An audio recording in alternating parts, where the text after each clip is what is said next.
తెరకెక్కించడం వేరు, కరెక్ట్ టైంలో రిలీజ్ చేయడం వేరు. ఎవరైతే ఈ రెండు విషయాలపై ఫోకస్ పెడతారో సక్సెస్ అయ్యే ఛాన్స్ ఎక్కువ. కుబేరా విషయంలో ఇదే స్ట్రాటజీ అప్లై చేస్తోంది యూనిట్. సమ్మర్ ఎండింగ్ లో సేమ్ గేమ్ ని తెరపైకి తెస్తోంది. కుబేరా రిలీజ్ డేట్ పై క్లారిటీ వచ్చింది. జూన్ 20న పాన్ ఇండియా రేంజ్ లో విడుదల చేస్తున్నట్లు అఫీషియల్ గా అనౌన్స్ చేశారు మేకర్స్. ఇందులో ధనుష్ హీరో అయిన నాగార్జున కీలక పాత్రలో నటిస్తున్నాడు. కాంబినేషన్ల పరంగా చూస్తే చాలా ప్రత్యేకతలున్నాయి. కానీ రిలీజ్ డేట్ సమ్మర్ ఎండింగ్ లో ఫిక్స్ చేయడమే కొత్త చర్చకు దారితీస్తోంది. జూన్ 5కి కమల్ హాసన్ థగ్ లైఫ్ వస్తోంది. చిరంజీవి విశ్వంభర జూన్ లో రిలీజ్ అంటున్నారు. కానీ ఇంకా ఎలాంటి నిర్ణయం తీసుకోలేదు. సో కుబేరా జూన్ 20న వచ్చిన పోటీ పెద్దగా ఉండదు. పాజిటివ్ టాక్ తెచ్చుకుంటే ఓపెనింగ్స్ తో పాటు మంచి రన్ పుష్కలంగా దక్కుతుంది. ఇది ఒక రకంగా సేఫ్ గేమ్ అని చెప్పుకోవచ్చు. ధనుష్ నటించి దర్శకత్వం వహించిన ఇడ్లీ కడాయ్ ఏప్రిల్ 10కి రిలీజ్ కావాలి. ఒకవేళ పోస్ట్ పోన్ అయితే మేకి షిఫ్ట్ అయ్యే ఛాన్స్ ఉంది. అదే జరిగితే తన రెండు సినిమాల మధ్య కనీసం నెల రోజుల గ్యాప్ ఉండాలి. అందుకే కుబేరని జూన్ 20కి ఫిక్స్ చేశాడట శేఖర్ కమ్ముల. మనీ క్రైమ్ డ్రామాగా వస్తున్న ఈ pan India project national wide గా ఎలాంటి సెన్సేషన్ క్రియేట్ చేస్తుందో చూడాలి. ఒక భాషలో హిట్ అయిన సినిమాలని మరో భాషలో రీమేక్ చేయడం కామన్. కానీ ఆల్రెడీ సక్సెస్ అయిన సినిమాని మరో భాషలో డబ్బింగ్ చేస్తే వసూళ్లు వస్తాయా రావా అన్నది బిగ్ క్వశ్చన్. ఇప్పుడు అలాంటి కన్ఫ్యూజనే క్రియేట్ చేస్తోంది చావా. తెలుగులో ఈ సినిమా ఎంతవరకు వర్కౌట్ అవుతుంది అన్నది సస్పెన్స్ గా మారింది. బాలీవుడ్ బాక్స్ ఆఫీస్ ని షేక్ చేస్తున్న మూవీ చావా ఇప్పటికే 300 కోట్లు వసూళ్లు చేసింది. 500 కోట్ల క్లబ్ వైపు పరుగులు పెడుతోంది. నెక్స్ట్ వీక్ ఈ మార్కుని అందుకునే ఛాన్స్ ఉంది. అయితే మార్చి 7న తెలుగు డబ్బింగ్ ని 2 రాష్ట్రాల్లో రిలీజ్ చేయడానికి గీతా ఆర్ట్స్ సిద్ధమవుతోంది. మరి బీ టౌన్ లో వచ్చినంత రెస్పాన్స్ తెలుగులో చావాకి వస్తుందా అన్నది $1 మిలియన్ ప్రశ్న. టాలీవుడ్ లో ఇప్పటికే సైరా, గౌతమిపుత్ర శాతకర్ణి, రుద్రమదేవి లాంటి సినిమాలు హిస్టారికల్ బ్యాక్ డ్రాప్ లో వచ్చాయి, విజయం సాధించాయి. కానీ రికార్డు స్థాయిలో వసూళ్లు రాబట్టలేదు. మరి మరాఠా వీరుడు ఛత్రపతి సంభాజీ మహారాజ్ కథని తెలుగు ఆడియన్స్ చూస్తారా అంటే చెప్పలేని పరిస్థితి. చావా ఒరిజినల్ వెర్షన్ ఇప్పటికే తెలుగు రాష్ట్రాల్లో భారీగా ఆడింది. కీలక కేంద్రాల్లో పెద్ద ఎత్తున కలెక్షన్లు వచ్చాయి. మళ్లీ తెలుగు వెర్షన్ చూడటానికి ప్రేక్షకులు థియేటర్స్ కి వస్తారా అంటే కాంతారా లాజిక్ ని తెరపైకి తెస్తున్నారు మేకర్స్.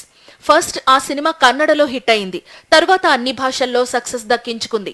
చావా కూడా అలాంటి మ్యాజిక్ చేసే ఛాన్స్ ఉంది. ఎవరెస్ట్ ఎక్కాలి అంటే ప్లానింగ్ కరెక్ట్ గా ఉండాలి. బిజినెస్ సక్సెస్ అవ్వాలంటే కొత్త స్ట్రాటజీస్ అప్లై చేయాలి. సినిమా ఇండస్ట్రీలో సక్సెస్ సాధించాలన్నా ఇదే లాజిక్ ఫాలో అవ్వాలి. స్టార్ హీరోగా మారాలంటే సినిమాకి వేరియేషన్ చూపించాలి. ఇప్పుడు అలాంటి ప్లానింగ్ తోనే దుమ్ము రేపుతున్నాడు న్యాచురల్ స్టార్. కొత్త ప్రాజెక్ట్స్ విషయంలోనూ ఇదే లాజిక్ అప్లై చేస్తున్నాడు. టాలీవుడ్ లో సినిమాకి రేంజ్ పెంచుకుంటున్న హీరో నాని ప్రజెంట్ శైలేష్ దర్శకత్వంలో హిట్ 3 చేస్తున్నాడు. రా కంటెంట్ తో తెరకెక్కుతున్న ఈ సినిమా మే 1న రిలీజ్ కానుంది. ఆ తరువాత శ్రీకాంత్ ఓదెలా డైరెక్షన్ లో పారడైజ్ సెట్స్ పైకి వెడుతుంది. ఇంతవరకు ఓకే, కానీ ఈ 2 సినిమాల తరువాత నాని ఓ బిగ్ ప్రాజెక్ట్ అనౌన్స్ చేయబోతున్నాడని ఇండస్ట్రీ వర్గాల టాక్. సినిమాల విషయంలో నాని పక్కా ప్లాన్ ఫాలో అవుతున్నాడు. దసరాతో మాస్ హిట్ కొట్టాడు. హాయ్ నానాతో ఫ్యామిలీ సబ్జెక్ట్ తెరపైకి తెచ్చాడు. ఈ 2 హిట్ అవ్వడంతో వివేక్ డైరెక్షన్ లో సరిపోదా శనివారం అనే యాక్షన్ మూవీ చేశాడు. అంటే 2 మాస్ సినిమాల తరువాత ఓ క్లాస్ మూవీ ఉండేలా డిజైన్ చేసుకుంటున్నాడు. నాని చేతిలో ప్రెజెంట్ ఉన్న 2 సినిమాలు మాస్ కథలే. అందుకే నెక్స్ట్ ప్రాజెక్ట్ కోసం శేఖర్ కమ్ములాని బరిలోకి దింపుతున్నాడట. ఇప్పటికే ఇద్దరి మధ్య చర్చలు ఓ కొలిక్కి వచ్చినట్లు తెలుస్తోంది. ఫ్యామిలీ జోనర్ లో సాగే పాన్ ఇండియా కథ అని ఇండస్ట్రీ వర్గాల టాక్. కుబేరా రిలీజ్ తరువాత ఈ ప్రాజెక్ట్ వర్క్ స్టార్ట్ చేస్తాడట శేఖర్ కమ్ముల. మరి ఇదే నిజమైతే Nani Kammula movie national wide గా భారీ ఇంపాక్ట్ క్రియేట్ చేసే అవకాశం ఉంది. సౌత్ లో ఒకప్పుడు ఆమె స్టార్ హీరోయిన్, కానీ బ్యాడ్ టైం బాధేయటంతో కెరీర్ మొత్తం ట్రాక్ తప్పింది. బాలీవుడ్ లో చేసిన సినిమాలు కూడా తన కటౌట్ ని హైలైట్ చేయలేదు. దీంతో సైలెంట్ అయిన ఈ బ్యూటీకి తమిళ ఇండస్ట్రీ రెడ్ కార్పెట్ వేసింది. పిలిచి మరి 3 పాన్ ఇండియా ప్రాజెక్ట్స్ లో ఛాన్స్ ఇచ్చింది. అంటే మళ్ళీ తన మ్యాజిక్ షురూ అయినట్టేనా? Have a look.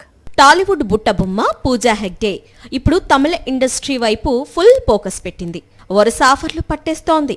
సూర్య రెట్రోలో హీరోయిన్ గా నటిస్తున్నప్పుడే విజయ్ జననాయగన్లో ఛాన్స్ అందుకుంది.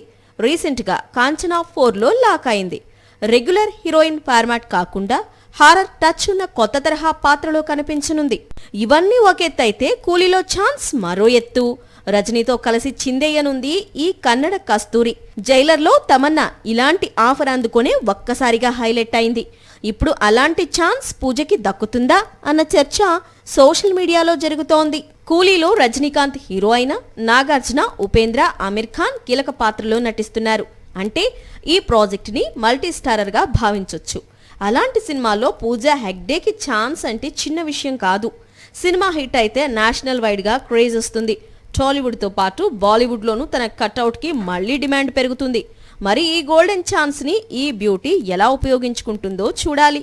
టాలీవుడ్ లో యంగ్ హీరోలు ఇప్పుడు రూట్ మార్చారు. నటన వరకే పరిమితం కాకుండా కొత్త టాలెంట్ ని చూపిస్తున్నారు. కొంతమంది కథలతో కుస్తీ పడుతుంటే మరికొందరు లిరిసిస్ట్ గా మారిపోతున్నారు. సందర్భానికి తగ్గట్టు సాంగ్స్ రాస్తున్నారు. ఇప్పుడు ఈ లిస్ట్ లో ఎనర్జెటిక్ స్టార్ కూడా చేరిపోయాడు. ఎనర్జెటిక్ స్టార్ రామ్ ఇప్పుడు మహేష్ బాబు డైరెక్షన్ లో రేపో 22 చేస్తున్నాడు. దసరాకి రిలీజ్ చేయాలనేది మేకర్స్ ప్లాన్. అందుకే శరవేగంగా షూటింగ్ జరుపుతున్నారు. అయితే ఈ సినిమాలో తన కొత్త టాలెంట్ ని ఇంట్రడ్యూస్ చేయబోతున్నాడు రామ్. రేపో 22తో రైటర్ గా మారాడు రామ్. ఈ సినిమా కోసం ఓ లవ్ సాంగ్ ని స్వయంగా రెడీ చేసినట్లు తెలుస్తోంది. పాట అద్భుతంగా వచ్చిందని యూనిట్ టాక్. మార్చి 15 నుంచి జరిగే షెడ్యూల్లో ఈ సాంగ్ రాజమండ్రి పరిసర ప్రాంతాల్లో తెరకెక్కిస్తారట. రామ్ హీరోగానే కాకుండా కొరియోగ్రాఫర్ గాను గతంలో ఫైట్స్ కంపోజ్ చేశాడు. అవి సినిమాకి ప్లస్ అయ్యాయి. ఇప్పుడు పాటల రచయితగా కొత్త జర్నీ స్టార్ట్ చేశాడు. మరి ఈ సాంగ్ రేపు 22కి ఎలా క్రేజ్ ని తెచ్చిపెడుతుందో చూడాలి.